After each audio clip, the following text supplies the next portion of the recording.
Assalamu alaikum students, hope you are fine. As you know, last time we have started over lesson number 7, that is Princess Aubergine, and we read this chapter till the page number 37, and today we are going to start our lesson with the page number 38. So let's start reading. The king meanwhile went hunting every day. He was trying to forget his sorrow at the death of his son. The king made him promise never to hunt to the north. If you do, she said, I know that something ever will happen to you.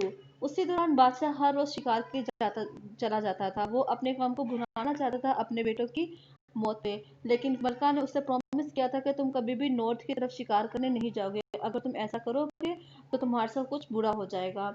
One day the king has hunted the north and east and west. He had nothing. He showed nothing. Then he forgot his promise and rode to the north. He found a high wall built deep in the wood. The king rode round the wall but could not find a door. This made him want to see what was inside. So he got off his horse and climbed over the wall. एक दिन बादशाह शिकार करने के लिए गया तो वो जनूब मशरिक मगरिब हर तरफ गया, लेकिन उसे कुछ नहीं मिला। तो वो अपने वादे को भूल गया और वो नॉर्थ की तरफ शिकार करने निकल गया। वहां पर उसने एक ऊंची दीवार देखी जो कि जंगल के दरमियान में थी, लकड़ियों से ढकी हुई थी। बादशाह उस दीवारों के चारों तरफ घूमा अपना घोड़ा, लेकिन उसको कोई भी दरवाजा नहीं मिला। तो उसको बहुत क्यूरियोसिटी हुई कि आखिर इसके अंदर क्या है। तो उसने अपना घोड़ा दौड़ाया और वो दीवार चढ़ गया। He rubbed his eyes, hardly able to believe what he saw, for there lay a lovely girl covered with flowers and looking as though she had just fallen asleep. उसने अपनी आंखें रगड़ी और उसने जो देखा उस पर उसे यकीन नहीं हो रहा था। उसने एक बहुत खूबसूरत लड़की देखी जो कि फूलों से ढकी हुई थी और वो ऐसे लग रहा था जैसे कि अभी सो रही है। She did not seem to be dead, so the king knelt by her and asked her to open her eyes, but she did not speak or move. He stayed by her all day and only returned to his palace when night came. वो ऐसे नहीं लग रहा था कि मरी हुई तो बादशाह उसके पास अपने कोने पे जाके बैठा और उसने उससे कहा कि वो अपनी आंखें खोले, लेकिन वो उसने ना वो कुछ बोली और ना वो हिली। बादशाह पूरा दिन उसके आसपास रहा और उसे देखता रहा, लेकिन वो जब रात हुई तो वो अपने पैलेस में वापस चला गया। The next day he took his bow and said that he would hunt alone. He then rode as quickly as he could to the sleeping princess, but she remained sleeping and never moved. So every day he went and asked her to rise. अगले दिन उसने अपने शिकार का सामान उठाया और उसने कहा कि वो आज अकेले शिकार करने जाएगा। वो तेजी से अपना घोड़ा दुराकर उस सोई हुई प्रिंसेस के पास गया, लेकिन वो अभी भी सो रही थी, वो हिल नहीं रही थी और वो हर रोज अपने उसी के पास जाता था और उससे उठने का कहता था। One day after many months had passed, when the king went to visit the princess, he was surprised to see a beautiful boy lying beside her. एक दिन बहुत दिनों के बाद जब बादशाह उस प्रिंसेस को विजिट करने गया तो वो ये देख के बहुत हैरान हुआ। उसने उस लड़की के पास एक खूबसूरत से लड़के को लेटे हुए देखा। Tenderly he took the child in his arm and nursed it all the day.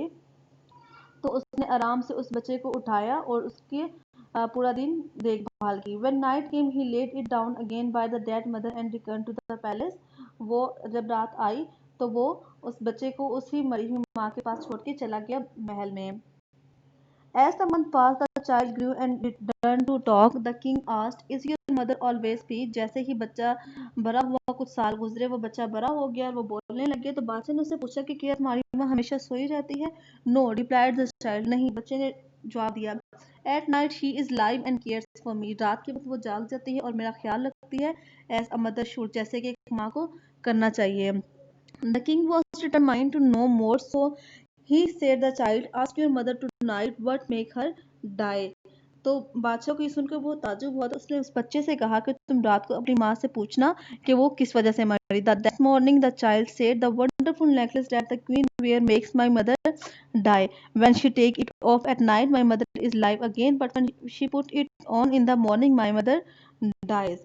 तो बच्चे ने अगले सुबह उसको बताया कि एक बहुत खूबसूरत नेकलेस है जो कि मलका ने पहना हुआ है, उसकी वजह से मेरी माँ मरी हुई है। जब वो दिन को पहनती है तो मेरी मदर मर जाती है, लेकिन जब वो रात को उतार देती हैं तो वो दोबारा से जिंदा हो जाती हैं। The king was very surprised when he heard this. He said to the boy, ask your mother whose son you are. King ये सुनकर बहुत हैरान हुआ। तो उसने उस लड़के से कहा कि अपनी मामा से पूछना कि तुम किसके बच्चे हो।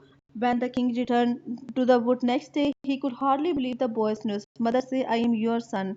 He said, I was sent to confirm you because your wicked king murdered your 7 sons.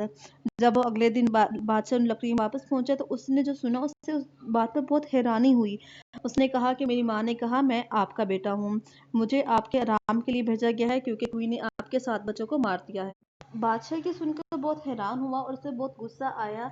जब उसको पता चला कि क्वीन ने सातों बच्चों को मार दिया है तो उसने इरादा कर लिया कि वो उसे सजा देगा। उसने उस बॉय से कहा कि tonight you must ask your mother how the queen can be punished, कि आज रात तुम अपनी माँ से पूछना कि क्वीन को कैसे सजा दी जाए और उसके से वो नेकलेस किस तरह से लिया जाए।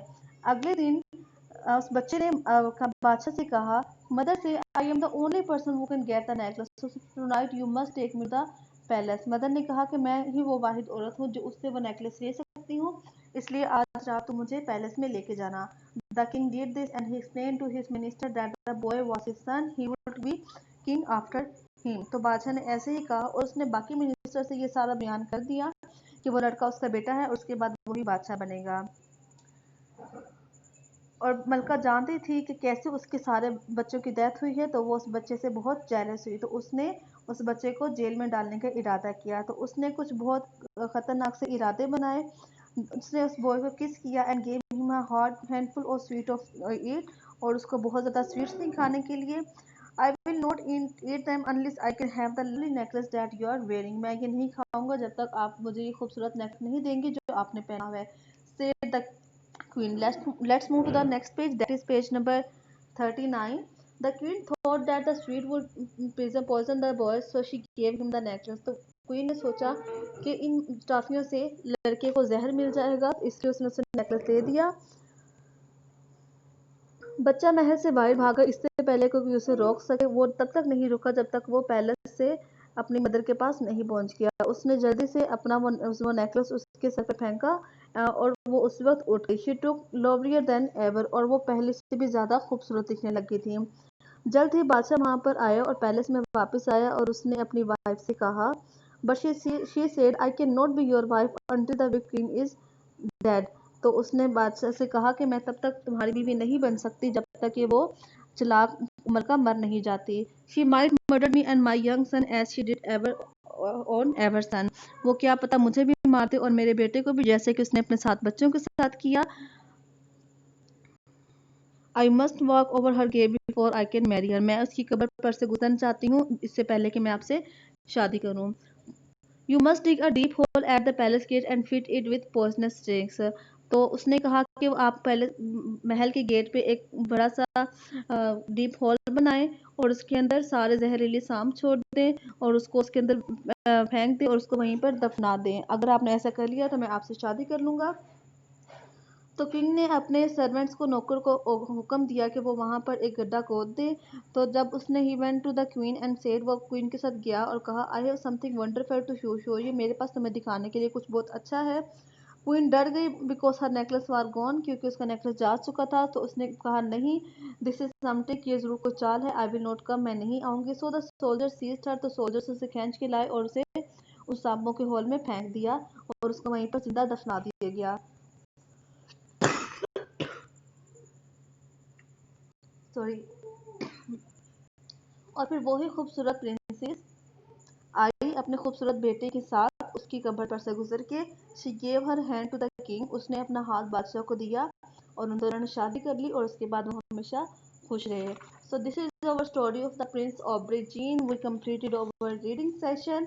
All you have to do is just read this chapter by yourself, underline the difficult words, find out their meanings, and then try to understand what the story actually mean and what is the passage of the story.